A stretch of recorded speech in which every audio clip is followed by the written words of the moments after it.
ಶಿರಾ ಇತಿಹಾಸ ಭಾಗ 3. ಎಲ್ರಿಗೂ ನಮಸ್ಕಾರ. ನನ್ನ ಇತಿಹಾಸ ವಿಡಿಯೋಗೆ ನಿಮಗೆಲ್ಲ ಸುಸ್ವಾಗತ. ಈಗ ಮಳ್ಳಿಗುಡ್ಡ ರಂಗನಾಥ ಸ್ವಾಮಿ ದೇವಸ್ಥಾನದ್ದು ಒಂದು ಡೆಮೋ ಹಾಕ್ತೀನಿ, ನೋಡ್ಕೊಂಬನ್ನಿ.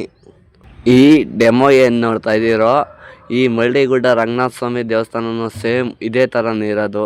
ಈಗ ತೋರಿಸ್ತಾ ಇದ್ದೀನಿ ನೋಡಿ, ಇದೇ ಮಳ್ಳಿಗುಡ್ಡ ರಂಗನಾಥ ಸ್ವಾಮಿ ದೇವಸ್ಥಾನ. ಇದು ಡೆಮೋ ದೇವಸ್ಥಾನ ಅಲ್ಲ, ರಿಯಲ್ ದೇವಸ್ಥಾನ. ನಾನೀಗ ಮಳ್ಳಿಗುಡ್ಡ ರಂಗನಾಥ ಸ್ವಾಮಿ ದೇವಸ್ಥಾನದ ಒಳಗಡೆ ಹೋಗ್ತಾ ಇದ್ದೀನಿ. ಈ ಮಳ್ಳಿಗುಡ್ಡ ರಂಗನಾಥ ಸ್ವಾಮಿ ದೇವಸ್ಥಾನದ ಬಗ್ಗೆ ಆ ದೇವಸ್ಥಾನದ ಪೂಜಾರಪ್ಪರನ್ನ ಕೇಳೋಣ ಬನ್ನಿ. ಅವರು ಈ ದೇವಸ್ಥಾನದ ಬಗ್ಗೆ ಇತಿಹಾಸವನ್ನು ಏನೇನು ಹೇಳ್ತಾರೆ ಕಂಪ್ಲೀಟಾಗಿ ನಿಮಗೆ ತೋರಿಸ್ತಾ ಹೋಗ್ತೀನಿ, ನೋಡ್ತಾ ಇರಿ. ಇದೇ ರೀತಿ ಇನ್ನೂ ಹೆಚ್ಚಿನ ವಿಡಿಯೋಗಳಿಗಾಗಿ ನನ್ನ ಯೂಟ್ಯೂಬ್ ಚಾನಲನ್ನು ಸಬ್ಸ್ಕ್ರೈಬ್ ಮಾಡ್ಕೊಳ್ರಿ ಅಂತ ಹೇಳ್ತಾ ಇದ್ದೀನಿ. ಎಲ್ಲರಿಗೂ ನಮಸ್ಕಾರ. ನಾನು ನಿಮ್ಮ ಮಾರುತಿ ಮಾತಾಡ್ತಿರೋದು. ನಮ್ಮ ಜೊತೆಗೆ ಮಳ್ಳಿಗುಡ್ಡ ರಂಗನಾಥ ಸ್ವಾಮಿ ಪೂಜಾರಪ್ಪರಾದಂಥ ಅವರು ನಮ್ಮ ಜೊತೆಗಿದ್ದಾರೆ. ಅವರು ಏನು ಡೀಟೇಲ್ಸ್ ಹೇಳ್ತಾರೆ ಕೇಳೋಣ ಬನ್ನಿ ಈ ದೇವಸ್ಥಾನದ ಬಗ್ಗೆ.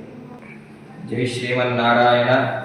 ಸಚ್ಚಿದಾನಂದ ಸ್ವರೂಪಾಯ ನಿರ್ಮಲಾಯ ಮಹಾತ್ಮನೆ ಸಾಲಿಗ್ರಾಮವಾಸ ನಿವಾಸಾಯ ಮರಳಿ ರಂಗನಾಥಾಯ ತೇ ನಮಃ. ಇತಿಹಾಸ ಪ್ರಸಿದ್ಧ ಪುಣ್ಯಕ್ಷೇತ್ರ ಶ್ರೀ ಕ್ಷೇತ್ರ ಮರಳಿಗುಡ್ಡ ಶ್ರೀ ಮರಳಿ ರಂಗನಾಥ ಸ್ವಾಮಿ ಕ್ಷೇತ್ರ, ತುಮಕೂರು ಜಿಲ್ಲೆ ಶಿರಾ ತಾಲೂಕಿನಲ್ಲಿ ಇರತಕ್ಕಂಥ ಶ್ರೀ ಕ್ಷೇತ್ರ ಮರಳಿಗುಡ್ಡ ತನ್ನದೇ ಆದ ಇತಿಹಾಸವನ್ನ, ಭವ್ಯ ಪರಂಪರೆಯನ್ನು ಹೊಂದಿರತಕ್ಕಂಥ ಕ್ಷೇತ್ರ. ಸ್ವಾಮಿಯವರು ಸಾಲಿಗ್ರಾಮ ರೂಪದಲ್ಲಿ ಮತ್ತು ಪಂಚಾಲಿಗಳಲ್ಲಿ ಒಂದಾದ ಧನಸ್ಸಿನ ರೂಪದಲ್ಲಿ ಕ್ಷೇತ್ರದಲ್ಲಿ ನೆಲೆಯಾಗಿರ್ತಕ್ಕಂಥದ್ದು. ಪ್ರತಿ ದಿನವೂ ಕೂಡ ಸ್ವಾಮಿಯವರಿಗೆ ಪಂಚಾಮೃತ ಅಭಿಷೇಕ, ಬೆಳಗ್ಗೆ ನಿತ್ಯಾರಾಧನೆ, ಸಂಜೆ ನಿತ್ಯಾರಾಧನೆ, ಶಯನೋತ್ಸವ, ಪ್ರತಿನಿತ್ಯ ಭಕ್ತಾದಿಗಳಿಗೆ ನಿತ್ಯ ಅನ್ನದಾಸೋಹ ನಡೀತಕ್ಕಂಥದ್ದು ಕ್ಷೇತ್ರದಲ್ಲಿ ವಿಶೇಷವಾಗಿದೆ.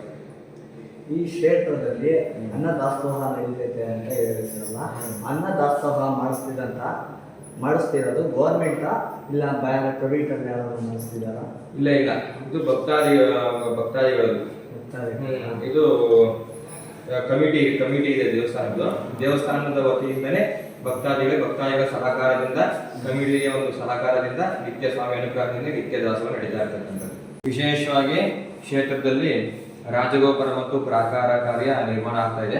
ಭಕ್ತಾದಿಗಳು ಹೆಚ್ಚಿನ ಸಂಖ್ಯೆಯಲ್ಲಿ ತಮ್ಮ ಧನ ಸಹಾಯ ಮಾಡಿಬಿಟ್ಟು ಭಗವಂತನ ಒಂದು ಆಶೀರ್ವಾದ ಕೃಪೆಗೆ ಪಾತ್ರರಾಗಬೇಕು ಮತ್ತು ಬಂದು ಸ್ವಾಮಿಯ ದರ್ಶನ ಮಾಡಿ ಅಂತ ಹೇಳಲಿಕ್ಕೆ ಇಷ್ಟಪಡ್ತೀನಿ.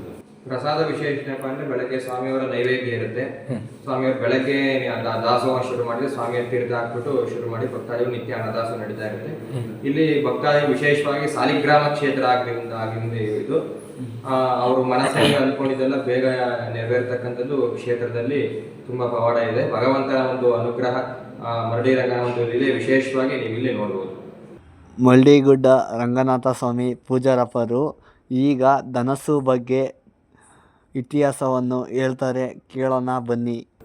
ನಾನು ಅವಾಗಲೇ ಹೇಳಿದಂಥ ಸಂದರ್ಭದಲ್ಲಿ ನೀವು ಗಮನಿಸ್ಬೋದು, ಸ್ವಾಮಿಯವರು ಸಾಲಿಗ್ರಾಮ ರೂಪದಲ್ಲಿ ಮತ್ತು ಧನಸ್ಸಿನ ರೂಪದಲ್ಲಿ ಭಕ್ತರಿಗೆ ದರ್ಶನವನ್ನು ಕೊಡ್ತಾ ಇರತಕ್ಕಂಥದ್ದು ಅಂತ ನಾನು ನಿಮ್ಗೆ ಹೇಳಿದೆ. ಆ ಧನಸ್ಸು, ಸ್ವಾಮಿಯವರ ಧನಸ್ಸು ಇದೆ. ಪುರಾತನ ಕಾಲದಲ್ಲಿ ಕೆಳಗಡೆ ಪುರುಸಮ್ಮನ ಕೆರೆಯಲ್ಲಿ ಕದಿರಿ ನರಸಿಂಹಸ್ವಾಮಿಗೆ ಅಂತ ಹೇಳ್ಬಿಟ್ಟು ಪಂಚಲೋಹಗಳನ್ನ ಕ್ಷೇತ್ರದಿಂದ ತೆಗೆದುಕೊಂಡು ಆ ಧನಸ್ಸನ್ನು ಸಿದ್ಧತೆ ಮಾಡ್ತಾರೆ. ರಂಗನಾಥ ಸ್ವಾಮಿಯವರು ಇದು ನನ್ನ ಒಂದು ಅಂಶಕ್ಕೆ ಸೇರಿದಂತಹ ಧನಸ್ಸು ಅಂತ ಹೇಳ್ಬಿಟ್ಟು ಆ ಧನಸ್ಸನ್ನ ಸಿದ್ಧತೆ ಆದ್ಮೇಲೆ ಆ ಸಿಬ್ಬಂದಿ ವರ್ಗದವರು ಎಷ್ಟು ಅದನ್ನ ತೆಗೆದುಕೊಂಡು ಹೋಗ್ಲಿಕ್ಕೆ ಪ್ರಯತ್ನ ಪಟ್ಟರು ಆಗೋದಿಲ್ಲ. ಆ ಕಾಲದಲ್ಲಿ 21 ಜೊತೆ ಎತ್ತು ಕಟ್ಟಿ ಎಳೆದ್ರು ಕೂಡ ಧನಸ್ಸು 1 ಇಂಚು ಕೂಡ ಅಲ್ಲಾಡೋದಿಲ್ಲ.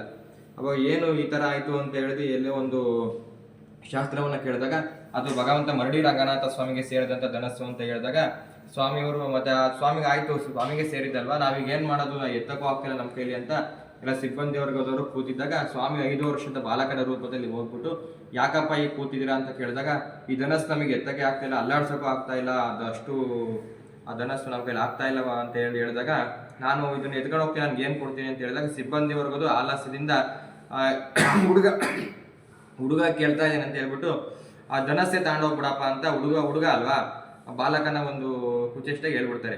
ಆದರೆ ಅದು ಬಾಲಕ ಮರಳಿ ರಂಗನಾಥ ಸ್ವಾಮಿಯವರು ಬಾಲಕನ ರೂಪದಲ್ಲಿ ಬಂದಿರೋದು ಅಂತ ಯಾರಿಗೂ ಗೊತ್ತಿರೋದಿಲ್ಲ. ಆ ಬಾಲಕ ಮರಳಿ ರಂಗನಾಥ ಸ್ವಾಮಿಯವರು ಆ ಧನಸ್ಸನ್ನು ಒಂದೇ ಕೈಲಿ ಎತ್ಕೊಂಡು ಕ್ಷೇತ್ರದಲ್ಲಿ ತಂದು ಇಟ್ಕೊಂಡ್ಬಿಡ್ತಾರೆ. ಇಲ್ಲಿ ಬಂದು ಬಾಲಕ ಮಾಯ ಆಗ್ಬಿಡ್ತಾನೆ. ಆದ್ರಿಂದ ಕ್ಷೇತ್ರದಲ್ಲಿ ಸಾಲಿಗ್ರಾಮ ಮತ್ತು ಧನಸ್ಸಿನ ಮಹಿಮೆ ಅಪಾರವಾದದ್ದು.